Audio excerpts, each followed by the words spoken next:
경건의 비밀은 그리스도 예수를 아는 데 있습니다. 바울은 영적인 아들인 디모데에게 그리스도 예수의 좋은 일꾼이 되라라고 말하고 있습니다.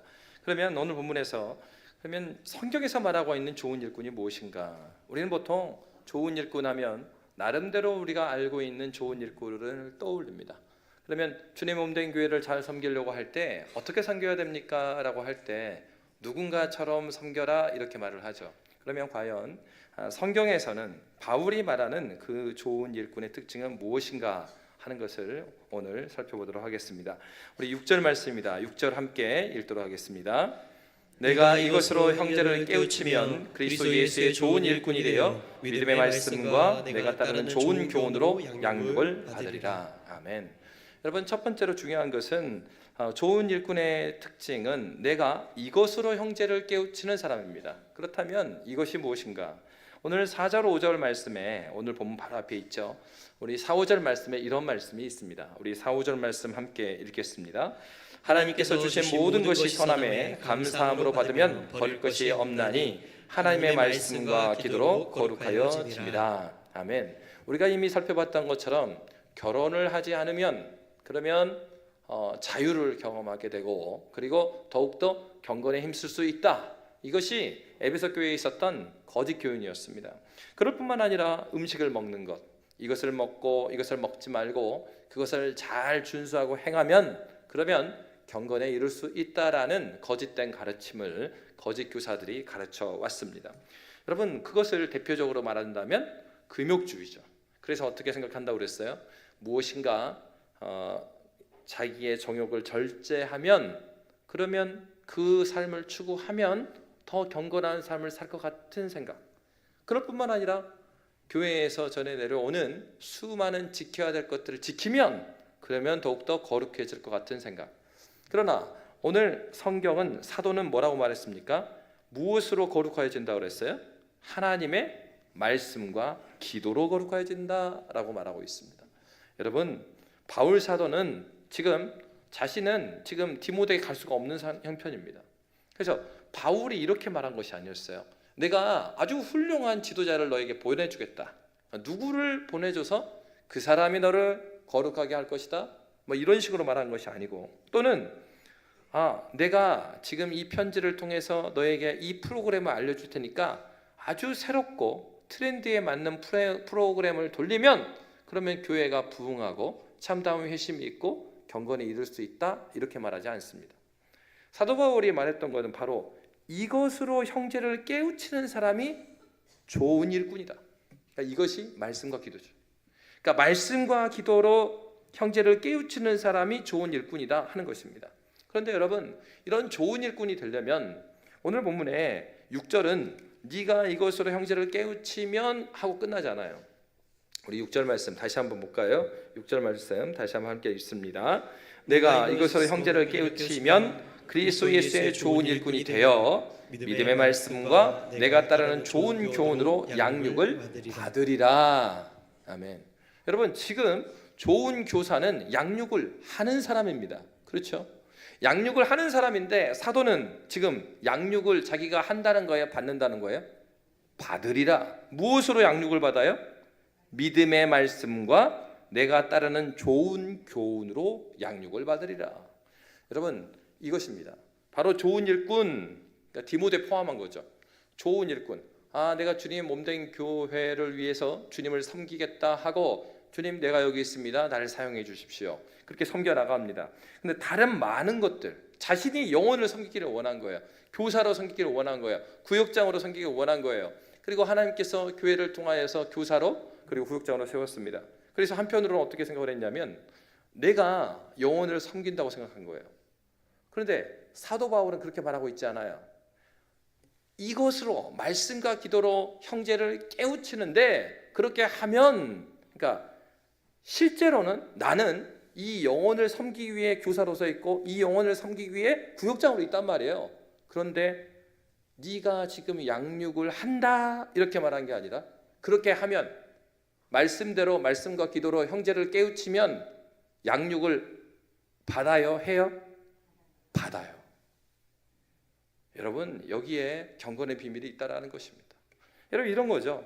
우리가 종종 이제 신방을 가거나 하면은 밥을 아주 맛있게 차려주는 경우가 있습니다. 너무나 감사합니다. 근데 이번 대신방 때는 부탁드리는데 제가 점심을 안 먹겠습니다. 예. 건강상의 위협이 돼요. 예. 그래서 각 집에 갔을 때 차리는 거는 제가 그거는 어차피 말씀 안 들으시니까 그건 알아서 하시도록 하고 점심은 안 먹겠습니다. 그러니까 그럴 거 뭐 대신에 너무 서운하면 구제나 선교나 그렇게 제목을 하시면 됩니다. 우리가 몇십만 원 먹는 데 쓰는 것보다 그 돕는 게 더 좋아요. 딴소리로 갔습니다. 어쨌건 그러면 이제 신방을 가갖고 밥상을 막 차려주시면은 이제 그런 얘기를 합니다. 아유 권사님, 아유 매일 이렇게 드시진 않겠지만은 장로님은 너무 좋으시겠어요. 그러니까 장로님 말씀하시죠. 아이고 목사님이나 오셔야 저도 얻어먹지 평상시 이렇게 먹지도 않아요. 아니 권사님 왜 그러세요? 권사님 말씀하십니다. 그래도 장로님 계시면 반찬이라도 나오죠. 저 혼자 있으면 물에다가 밥 말아 먹습니다. 이렇게. 여러분 무슨 얘기를 하려고 그러냐면 우리가 밥을 차려도요, 손님이 오시면 내가 먹을 때는 사실 간단히 먹죠. 그런데 손님이 오시면 어떻게 해요? 진짜 막 상다리가 부러지도록 준비를 하는 거예요. 이겁니다.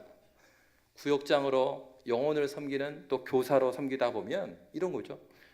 내가 말씀 묵상하는 것도 감사한 일이에요. 그런데 어떤 부담감이 있냐면 구역장은 그리고 교사는 어떤 부담감이 있냐면 구역 모임을 인도하고 그러는데 은혜를 끼치기 원하는 거예요. 그런데 저도 그렇습니다. 저도 제가 그 목회 길에 나서기 전에 구역장을 했었거든요. 이게 사실은요, 이렇게 여러분 설교 듣고 있잖아요. 그리고 구역원으로 그냥 구역 모임 참석하면요, 이번 구역장은 저번 구역장보다 좀 못하다. 그리고 이거 좀 잘할 수 있을 텐데, 요거는 이렇게 하면 잘할 텐데 왜 그럴까? 저도 그랬어요. 그래서 어릴 때 이 교만한 아이가 아버지가 설교하면은 꼭 끝나고 나면 저녁 예배 마치고 나면 돌아와서 우리 아들들 은혜 많이 받았는가? 그러면서 어떻게 은혜 받았냐고 꼭 물어봐. 그러면 이거 거짓말할 수는 없고 뭐 아버지 재미있진 않았지만 의미가 있었습니다. 뭐 이렇게. 그러니까 어때요? 이렇게 말씀을 전하는 위치에 있다 보면 그게 굉장히 쉬워 보이고 당연해 보이지만 사실은 그렇지가 않죠. 근데 어떤 유익이 있냐면 구역장으로 교사로 섬기다 보면요, 나도 은혜 받는 게 중요한데 아이들한테 은혜를 미치기 위해서는 나중에 어떤 걸 깨닫냐면 전하는 자가 은혜 받지 않은 말씀은 듣는 자도 은혜를 못 받습니다. 그래서 여러분이 기도해 주실 때, 우리 사경회가 앞두고 있는데 설교자들을 위해서 기도해 주실 때 어떻게 기도해 주셔야 되냐면, 하나님 저 하늘의 문을 열어주셔서 이 성경의 진리를 먼저 설교자들이 깨닫고 하나님 말씀이 먼저 설교자들을 지나가게 해주십시오. 그래서 설교자를 인격적으로 지나간 그 말씀이 강단에서 선포될 수 있도록 해주십시오. 그러니까 그렇게 되면요, 어떤 은혜가 있냐면 아마 구역자님들도 그리고 교사들도 그걸 경험했을 거예요. 내가 그렇게 하기 시작하면 내가 영혼들을 섬기다 보면 그 부담감 때문에 기도하지 않을 수가 없습니다. 구역 모임을 위해서 기도하지 않을 수 없어요. 구역 예배가 은혜롭지도 않는데 기도하지 않는다? 그럼 자격이 없는 거죠. 사실은요, 성도들이 은혜 못 받으면 성도들도 알고 나도 압니다. 목사가 모를 것 같죠? 자기도 알아요. 말로만 안 하는 거지. 그러니까 그걸 깨닫게 돼요. 내가 은혜 받아야 하지만 이 은혜가 전달이 되는 거구나. 그러다 보면요, 이 섬김의 시작은 어떻게 했어요? 양육을 하는 사람으로 시작한 거예요. 오늘 본문의 말로 하면은 이것으로 말씀과 기도로 형제를 깨우치는 사람으로 이 섬김을 시작했습니다. 그게 순종한 거예요. 근데 순종하게 되면서 깨닫게 되는 건 뭐냐면, 양육받는 이 사람 따름이보다 이끌고 있는 이끄미가 먼저 은혜 받는 거예요. 목양부에서 우리 새가족도 그렇고 기존교회들도 그렇고 양육을 계속 이제 시작하고 있잖아요. 그 섬김을 하다 보면 깨닫게 되는 것이요, 어떻게 보면 매번 똑같은 거 하니까 굉장히 쉬울 것 같잖아요. 그렇지 않습니다. 똑같은 교재를 가지고 계속 양육하다 보면 이것이 한 달이 되고 두 달이 되고 1년이 되고 2년이 되고 3년이 되잖아요. 그러면 내 신앙에 뼈대가 세워집니다. 그게 놀라워요. 아주 똑똑하고 탁월한 사람만 말씀을 착착착 이렇게 뼈대를 세우는 것이 아니에요.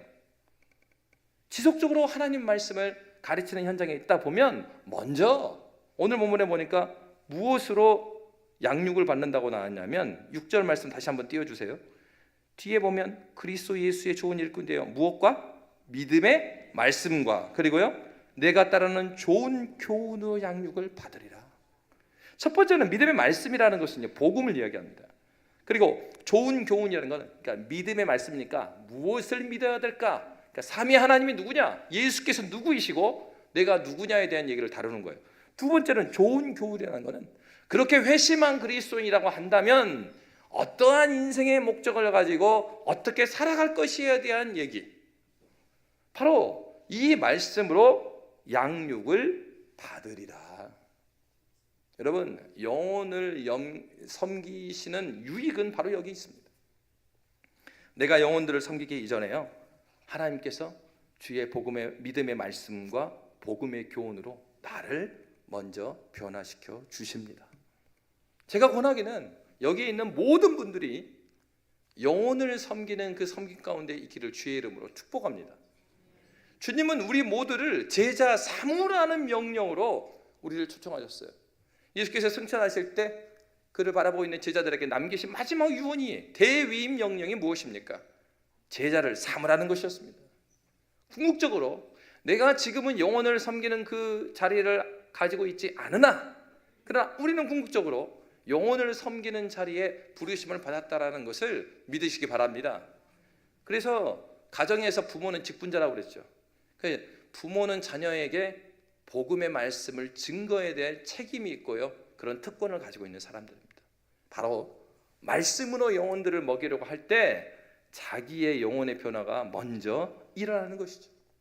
오늘 성경은 바로 그 원리를 이야기하고 있는 것입니다. 그렇기 때문에 예수님께서도 어떤 말씀하셨어요? 사도가 이런 얘기를 합니다. 그래서요 양육을 받는 그런 사람, 제가 캠퍼스에서 선교단체에 있을 때 마지막 이제 구호를 합니다. 그러면서 어떤 구호를 하냐면 모임이 끝날 때마다 이 땅에 푸르고 푸른 그리스도의 계절에 오게 하자 막 그런단 말이에요. 누가 내가 막 이렇게 해요. 그러면서 이제 하는 구호가 뭐냐면은 이런 다짐을 하는 거예요. 평생 순장의 꿈, 평생 영혼을 섬기는 자로 살아가자. 목회를 하든 선교사를 나가든 그 상관없이 우리가 모두 제자로 부르심을 받았으니까 평생 이 길을 같이 걸어가자 막 이렇게 한단 말이에요. 그럼 우스갯소리로 옆에 그 1년 선배 순장님이 계셨어요.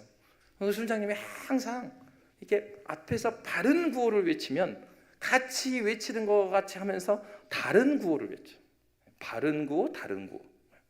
그래서 그 순장님은 항상 얘기해요. 자기는 평생 순장의 꿈이 아니라 평생 순원의 꿈을 가지고 있대. 평생 섬김을 받기를 원한대. 예수님이 어떻게 말씀하셨습니까? 섬김을 받으려고 하기보다 섬기는 자가 복되다. 그래서 사도행전 20장 35절에 보면 사도가 이런 얘기를 합니다. 우리 함께 읽도록 하겠습니다. 범사에 이거 저한테만 있습니다. 제가 읽어드릴게요. 방송실 없어요. 범사에 여러분에게 모본을 보여준 바와 같이 수고하여 약한 사람들을 돕고 또 주 예수께서 친히 말씀하신 바 주는 것이 받는 것보다 복이 있다 하심을 기억하여야 할지니라. 아멘. 하나님의 진리의 말씀을 전하고 나누는 저와 여러분이 되시기를 주의 이름으로 축복합니다. 왜 그렇습니까? 말씀이 능력이 있기 때문이죠. 히브리서 기자는 이렇게 말하고 있습니다. 히브리서 4장 12절입니다. 함께 읽겠습니다. 하나님의 말씀은 살아있고 활력이 있어 좌우에 날선 어떤 검보다도 예리하여 혼과 영과 및 관절과 골수를 찔러 쪼개기까지 하며 또 마음의 생각과 뜻을 판단하나니. 아멘. 그렇습니다. 말씀은 이런 능력이 있기 때문입니다. 그래서 교사와 구역장을 쉬려고 하지 마세요. 이게 사실은 올해부터 공과를 좀 바꾸지 않았습니까? 사실은 쉽기로 하면 총회 원가가 훨씬 쉽습니다. 그런데 제가 강단에서 그러니까 제 설교를 듣게 하려고 그런 게 아니에요. 하나님께서는 이 강단에 세워진 설교자가 뛰어나든지 그렇지 않든지 우리 하나님은 질서의 하나님이십니다. 그래서요 하나님께서는 이 강단을 통하여서 공예배를 통하여서 선포된 말씀을 통하여 일하시는 하나님이십니다. 그래서 처음 이 강단에서 선포된 말씀을 지금 보고 있는 거예요. 빌립보서 말씀을. 여러분 중요한 건 그것입니다. 하나님 말씀을 상고할 때 쉽기로 하면 총회 공과를 보고 구역장님들이 인도하면요, 아주 일목요연하게 첫째, 둘째, 셋째 찬송가도 다 나오고 아주 편합니다. 근데 여러분 이걸 기억하셔야 됩니다. 편하게 알게 된 진리는 편하게 사라져버립니다. 그런데 어떻게 해요? 구역 모임을 준비하려니까 목사님이 설교를 요약에다 갖다 주는데 A4 한 장에다 주는 게 아니라, 구역원들은 모르실 거예요. 구역장님들 A4 4장을 줘요. 옛날에는 그냥 A4 한 장 정도면 끝났는데 4장이나 줘. 이거 갖고 인도하려니까 힘드네. 근데 놀라운 사실은 이렇게 하다 보면요, 하나의 말씀을 붙들고요, 한 번 보고 두 번 보고 옛날의 설교를 다시 듣고 또 듣게 돼요. 경건의 비밀은 여기 있습니다. 내 밥 먹을 때는 내가 대충 준비할 줄 몰라요. 구역 모임하고 공과 준비하려니까 말씀을 계속 펴보게 됩니다. 이 말씀이 정말 그 말씀인가? 정확하게 말해야 되는 게 계속 펴보게 됩니다. 여러분 옛날에 그런 분이 있었어요. 제가 부교육자로 있을 때 우리 교구를 섬겨나갈 때 구역장님들 교구를 교구 목사님이 교육을 했단 말이에요. 근데 구역장님 집사님 중에, 안수 집사님 중에 한 분이, 어떤 분이 있었냐, 이 구역장 모임, 구역 모임을 준비하는 구역장 모임 때마다 그 교회 도서관이 있었거든요. 교회 도서관에 헬라어 원어 사전을 다 찾아서 공부해 오는 집사님이 계시네. 구역장 모임 때마다 그 집사님이 손을 들고 질문할 때마다 너무 괴롭습니다. 또 질문해. 목사님, 이 단어는 이렇게 해석이 되는 것 같은데 여기서는 목사님은 왜 이렇게 해석했을까요? 굉장히 힘들죠. 근데요, 그런 구역장 집사님이 계시니까 제 실력이 막 성장을 해요. 여러분 구역 모임 때 무조건 은혜를 받으면 얼마나 좋겠어요. 그렇지 않죠. 예배 인도자로 구역장으로 섬기다 보면 자기도 알아요. 오늘 반응 썰렁하구나, 오늘은 은혜가 됐네. 그럴 때마다 기도하게 됩니다. 그리고 말씀을 피게 됩니다. 그러면서 어떻습니까? 그 하나님의 말씀이 먼저 우리 구역장 그리고 우리 교사의 심장을 통과하게 되는 거예요. 그럴 때 하나님께서 그 말씀을 가지고 일하시는 것입니다. 우리 하나님은 어떻게 일하십니까? 인격에서 인격으로 복음이 전해지는 방식을 택하셨어요. 강의하듯이 해갖고 복음이 내 심장에 들어오는 게 아니라 하나님의 말씀을 붙들고 나를 지나간 그 말씀이 우리 모두에게 전달이 되는 것이죠. 여러분 어떤 사람이 좋은 일꾼일 걸까요? 우리가 생각할 때는 이렇게 저렇게 이 일도 하고 저 일도 하고 이렇게 몇십 년 동안 일했고 그 사람은 굉장히 위대해 보입니다. 그러나 사도는 그러한 사람을 말하지 않아요. 사도는 말씀과 기도로 형제들을 깨우치는 그 사람이 좋은 일꾼이다, 이렇게 말합니다. 그렇다면 이렇게 좋은 일꾼으로 섬기려면 어떻게 해야 되는 것인가? 7절 말씀은 우리에게 이렇게 권면합니다. 우리 7절 함께 읽겠습니다. 망령되고 허탄한 신화를 버리고 경건에 이르도록 내 자신을 연단하라. 아멘. 연단하다라는 말은 훈련시키라는 것입니다. 여러분 신앙생활은 노력이 필요 없는 것으로 생각하는 건 오해입니다. 우리가 처음 예수를 만났을 때는 은혜로 구원을 받죠. 그러나 그 이후에 성장하는 사람들에게는 반드시 훈련이 있습니다. 이와 같습니다. 여러분 자전거를 처음부터 잘 타는 사람은 없습니다. 저희 어릴 때는 어린이 자전거를 볼 수가 없었어요. 다 어른 자전거입니다. 그리고 굉장히 무거웠죠. 그러니까 어떻게 타요? 자전거를 탈 때 키가 작았던 저는 한 손은 왼손으로 잡고 운전대를 잡습니다. 그리고 오른손은 어디를 잡을까요? 안장을 잡죠. 그런 다음에 숏다리였기 때문에 다리가 짧으니까 이렇게 안장에 타는 게 아니라, 알죠? 이 자전거 사이에다가 다리 껴가고 타는 거, 묘기를 부르면서 타죠, 애들이. 그렇게 타기 시작하면 어떻습니까? 싱싱싱싱 잘 달리는 게 아니라 가다가 조금만 돌멩이만 나와도 꽉 넘어지고. 그러면 어때요? 어릴 때 기억해 보면은 어머니가 하는 얘기가 있었어요. 너 무릎은 어디에서 다쳤냐? 팔꿈치는 어디에서 다쳤냐? 그럼 제가 뭐라고 그랬을까요? 몰라. 그러니까 무릎도 깨지고 팔도 깨지고 계속 그러면서 나중에 자전거를 잘 타게 되는 거예요. 신앙생활이 처음부터 예수를 만났을 때 만남과 동시에 아주 놀랍고 위대한 사람이 되는가? 그렇지 않습니다. 저와 여러분 중에 그렇게 성장한 사람은 아무도 없어요. 오늘 본문은 이 말을 하고 있어요. 망령되고 허탄한 신화를 버리라. 망령되고 허탄한 신화, 앞에서 말한 내용입니다. 앞에서 뭐라고 말했다고요? 금욕주의. 결혼을 하지 않고 경건에 힘쓰면 경건해진다. 그리고 어때요?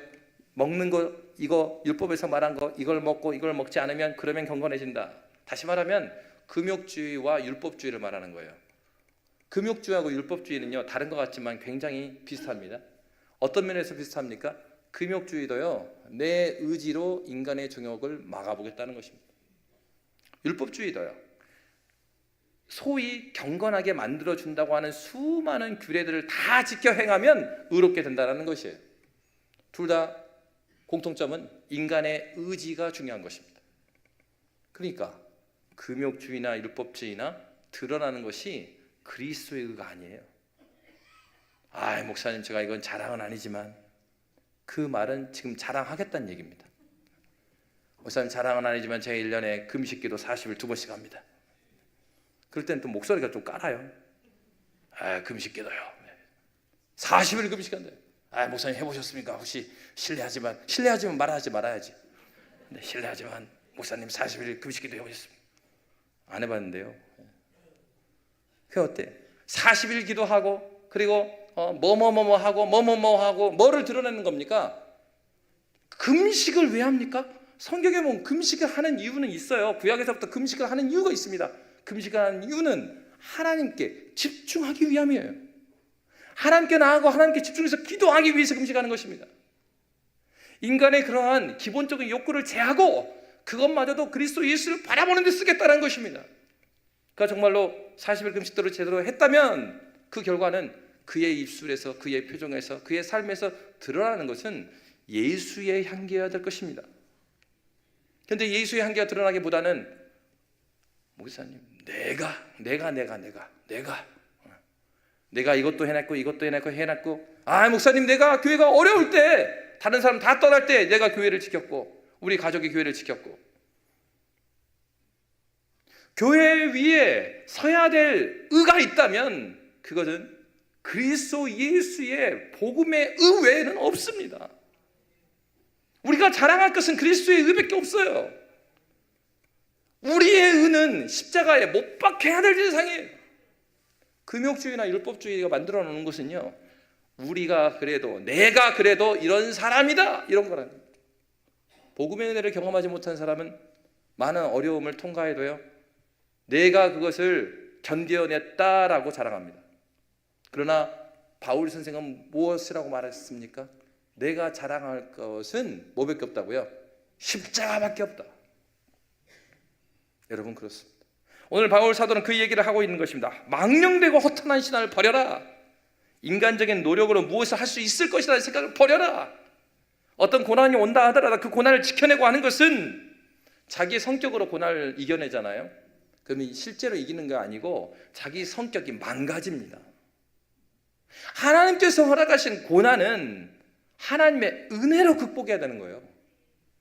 그럴 때 우리의 심령 가운데 무엇인가 앙금이 남아있지 않습니다. 그런데 은혜 생활을 하지 않으면 어때요? 자기의 성격으로 참아내면 자기 성격이 망가져요. 왜? 자기 성격으로 참는 거니까. 이 사람이 한계가 있지, 그 고난 가운데 계속 참을 수가 있겠어요? 그리스도 예수의 복음의 은혜를 경험하면 그 고난 가운데 어려움들을 하나님을 높이는 대로 사용하게 됩니다. 더욱더 그 고난이 하나님을 부르짖게 만들고 하나님 붙잡게 돼요. 그러니까 하나님 붙잡으니까 하나님께 주신 말씀과 하나님의 사랑을 보게 되는 거예요. 하나님을 사랑하고 이웃을 사랑하라고 했어요. 나를 고난받게 만드는 저 사람에 대한 원망이 남아있는 게 아니라 그를 향한 하나님의 사랑으로 말미암은 긍휼한 마음이 생기는 거죠. 이런 면에서 여러분, 그리스도 예수의 복음이 아니면 저와 여러분의 문제를 해결할 것은 아무것도 없습니다. 그러니까 우리가 신앙생활해야 되고 은혜 가운데 살아가야 될 이유가 무엇입니까? 복음은 나의 고집스러운 성격을 강화시키는 쪽으로 작용하는 게 아니라, 복음은 내 자신을 십자가에 못 박는 대로 나를 내어놓게 해요. 그러니까 신앙생활 오래 했는데 내 고집이 세졌다, 그러면 신앙생활을 지금까지 잘 안 한 거예요. 착각하면 안 됩니다. 신앙의 연수가 우리의 경건의 정도를 좌우하지 않습니다. 그러면 여러분 어떻게 되겠습니까? 경건에 이르도록 연단하고 훈련하려면 첫째, 말씀 앞에 우리 자신을 끌어다 놓아야 합니다. 하나님께서는 공적인 예배를, 공적인 성만찬을 통하여서 그의 백성들의 은혜 주시기로 약속하셨습니다. 하나님께서 복을 주실 때도, 하나님께서 징계할 때도 하나님은 그의 백성과 언약하신 언약을 기준으로 하십니다. 그러니까 이렇게 착각하면 안 돼요. 하나님께서 분내시고 화나셔서, 근데 하나님께서 분이 내시죠. 성경에 하나님 여호와께서 분을 내셨더라 나오잖아요. 분을 내십니다. 하나님도 분을 낼 수 있죠. 망령되게 행할 때 어떻게 가만히 있을 수 있어요? 그러나 하나님께서 그 분으로 그의 백성을 징계하실 때 막 헤아릴 수 없는 분노로 그렇게 하시는 건 아니고, 어떻게 해요? 그의 백성과 약속하신 언약을 기준으로 혼내셔요. 그 언약을 기준으로 복을 내려주셔요. 하나님은 질서의 하나님이십니다. 그러므로 우리 이거 기억해야 돼요. 하나님께서는 너희의 찬송 중에 너희를 만나겠다라고 말씀하셨어요. 다시 말하면 개인적인 골방의 기도도 중요합니다. 그런데 어떻게 해요? 공회로 함께 모여 있을 때, 공적인 예배, 한 공교회로서 우리가 함께 모여서 공적으로 예배하고 공적인 성만찬 가운데 거하고 공적으로 기도하는 그 모임 가운데 하나님께서 함께 하실 줄을 믿으시기 바랍니다. 그러므로 여러분, 이제 신년 사경회 앞에 우리가 있을 때 우리가 기억해야 될 것은, 핑계 많죠. 참석 못할 핑계 찾으면 얼마나 많겠습니까? 그런데 진짜로 이걸 기억해야 돼요. 나를 변화시키고 나를 새롭게 하는 것은 하나님의 말씀밖에 없구나. 하나님의 말씀이 살아있다는 것을 믿는다면 여러분, 시간을 내서 주님께 나아오지 않을 수가 없는 것입니다. 그러니까 여러분, 핑계 될 것이 아니라 핑계하고 싸워야 돼요. 신앙은, 자전거는 아무나 그렇게 잘 타고 있는 것이 아니에요. 싸워나고 믿음으로 몸부림친 사람에게 은혜의 열매가 있는 것입니다. 그리고 그 몸부림친 사람은 자기 자랑하는 것이 아니라 하나님의 은혜를 찬양하지 않을 수가 없는 것이죠. 그러므로 여러분, 하나님께서 허락하여 주신 은혜의 말씀 잔치에 온 마음을 다하여 여러분뿐만 아니라 뒤로 물러나는 지체를 붙들고 그리스도 예수를 알기 원하는 자를 붙들고 함께 나와 은혜 받는 저와 여러분이 되시기를 주의 이름으로 축복합니다. 그래서 여러분, 양림 신문을 만들었어요. 이거 교회 안에 정말 은혜의 일들이 많이 있는데, 교회 학교니까 모르고 작년부니까 모르고 서로 은혜를 나누자 이거예요. 제목을 잘 했는지 모르겠어요. 나오고 보니까 양림 신문이네. 양림 교회 신문이라고 했어야 되나? 그래서 하여튼 교회의 소식들에게 다 있어요. 그 어떤 내용도 있냐면, 교사 대학을 했는데 몇 년째 교사로 섬기는데 이 교사가 무엇인지를 몰랐는데 이 교사 대학을 하면서, 야, 공과를 이렇게 준비하고 이렇게 해야 되겠구나. 한 영혼을 섬기는 것이 얼마나 소중한 것인가, 그것을 깨달았다는 것이에요. 예배 끝나고 가실 때 하나씩 두 개씩 가져가셔서 이렇게 접어갖고 사경에 오실 분들한테, 야, 읽어보고 우리 교회 이야기야. 이번에 훌륭한 목사 오신다니까 다 나와라, 와라.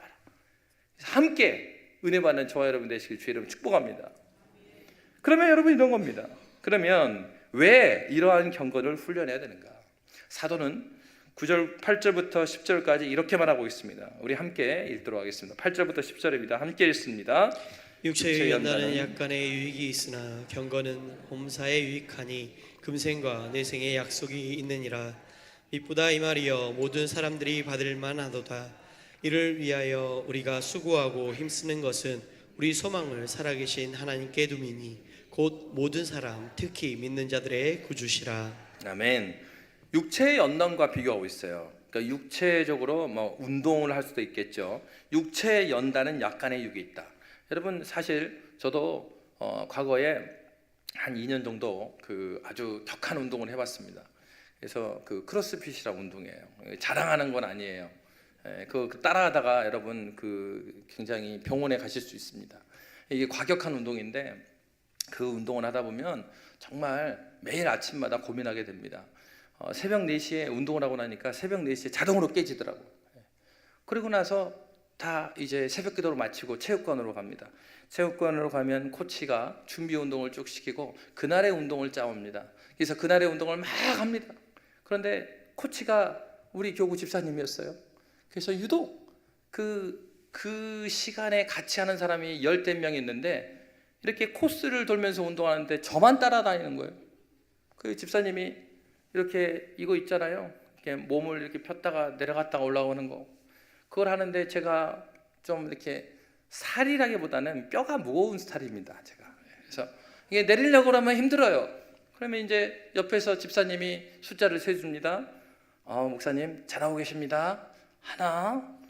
그리고 저 이제 하나 했으니까 2번째 내려갑니다. 다시 올라옵니다. 근데 하나. 그래 세 번째 합니다. 집사님 똑같이 하나. 예. 목사님 정확히 내려오셔야 둘로 갑니다. 힘들어. 여러분 육체의 연단이라고 그랬죠. 운동 하나 하고 육체를 만드는 것도 쉬운 게 아니죠. 그 하나 힘든 거예요. 근데 오늘 사도는 뭐라고 말했냐면 육체의 연단은 어떤 유익이라고 그랬어요? 약간의 유익이 있다. 그 왜 그랬습니까? 뒤에 보면은 경건은, 그러니까 육체의 연단과 경건을 비교하고 있죠. 경건은 범사에 유익하대요. 범사, 모든 일입니다. 모든 일에 유익할 뿐만 아니라 금생과 내생의 약속이 있느니라. 그러니까 경건은, 자 여러분, 여러분의 지금 경건, 여러분이 주님을 사랑하는 그 마음은 이 땅에서 있고 없어지는 것일까요? 천국에도 가져가는 걸까요? 그래요. 오늘 성경에 나왔잖아요. 경건은, 육체의 연단은, 그러니까 여러분 몸 좋아도 부활체를 입으면, 저 같은 몸도 부활체를 입으면 영화롭게 변화됩니다. 물론 근육맨이 된다는 것까지는 모르겠어요. 성경이 그렇게까지 안 나오니까. 어쨌건 마지막 때 부활체를 입게 되니까 그리스도 예수의 부활처럼 무엇인가 하나님과 교제하기 부족함이 없는 몸으로 변화되는 게 있죠.